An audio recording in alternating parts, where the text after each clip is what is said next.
Drop the weapons. Hands in the air. The words tore through the woods so sharp. Even the birds just froze mid-song. No one saw it coming. Least of all the camo-clad hunters who thought they'd waltz onto my land without so much as a howdy. They just stopped, rifles half raised, eyes wide.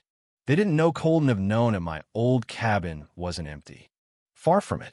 This weekend, the place was crawling with 30 FBI trainees out in the sticks for a survival course.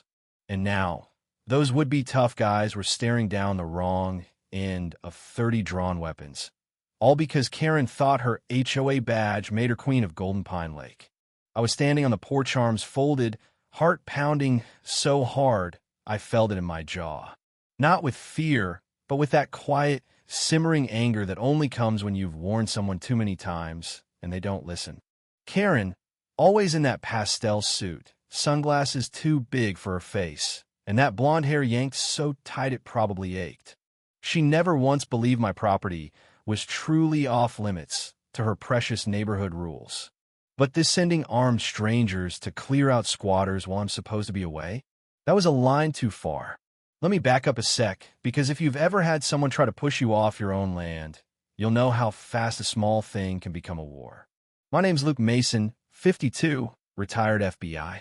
5 years ago, I bought this old cabin by Golden Pine, figured I'd fix it up, fish, teach local kids self-defense, mind my own business.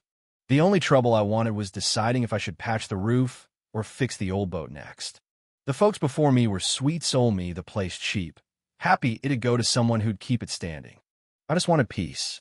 But peace is the last thing you get with an HOA like Lakeside Harmony breathing down your neck. Karen Glinda Whitmore. If you're keeping track, she ran her little kingdom up the hill, obsessed with mailbox heights, patio furniture, even which flowers you could grow. My cabin? Outside their line barely. Drove her nuts. She'd show up with her clipboard, nitpicking my firewood stack, complaining about the sound of my chainsaw at noon, acting like I owed her an explanation just for breathing. I'd offer coffee, play nice, but she'd just lecture me about neighborhood aesthetics. Yeah, that happened. First it was polite requests, then pushy letter-shan delivered, but never official, just bossy. Remove gear from view. No reversus overnast. No gatherings over 8. I drew little smiley faces on her notes and sent them back. Thought maybe she'd laugh. She didn't. Next, a no trespassing sign showed up, staked into a tree by my driveway with the HOA logo. I yanked it down, stuck it back in her mailbox, wrote nice try. But people like Karen? They escalate. They don't ever quit. Thing is, I might have just kept shrugging her off, but a kid from my self-defense class Digo came up to me one morning, pale as a ghost. Mr. Mason, there were men with guns near your cabin. I heard them say something about the HOA. That was no rumor. That was a threat. So I called up Keller, my old buddy who runs FBI training downstate. Figured his next batch of trainees could use a real-world scenario camp out near my place, get some tracking practice. He owed me some favors. Didn't tell him about Karen. Just said the woods were unpredictable. He laughed, agreed to bring the team. So Friday, 30 trainees roll in, set up camp a quarter-mile out. I stocked up on food, swept out the bunkhouse, got ready. Sure enough, after midnight Sunday, my motion sensor goes off. 5 men, moving quiet, rifles slung. They weren't as sneaky as they thought. Thermal cams saw every step. I didn't call 911. I just radioed Keller. It's time. Minutes later, the woods rustled with boots. The trainees circled those hunters like ghosts. And when the FBI came out of the trees, the look on those men's faces, priceless. You're trespassing federal land, Keller said. All business, badge out. 5 seconds to explain who sent you. They went pale. Nobody said Karen's name yet. That's when I stepped out. Who exactly sent you here? I asked.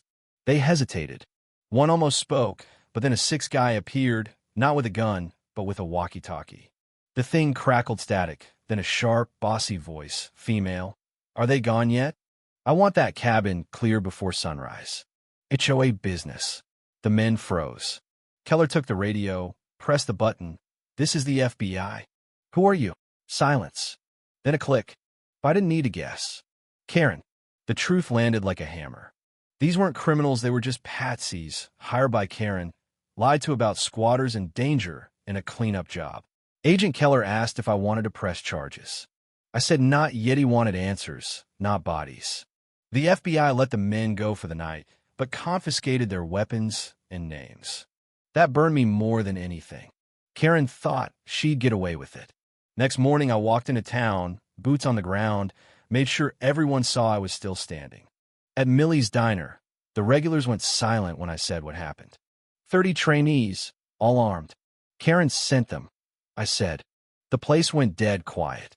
People started whispering. And sure enough, by the time I got home, there were 2 new notes on my gate. One, an official-looking warning about community safety code. The other, just scrawled in panic. You shouldn't have brought the FBI. This is your last warning. I just shook my head. Karen had guts, twisted as they were. I went to my shed, grabbed my old FBI field file, pulled out a land deed from 1989 to proof my land was always separate.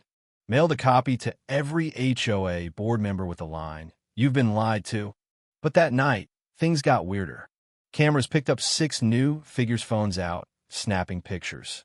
Karen was back, this time with her little crew, trying to collect evidence. Then a crash. A screamo woman cut her hand breaking a window. It was Rachel, the last person I expected used to work at the clerk's office. Good people. Karen said we were just inspecting. She stammered.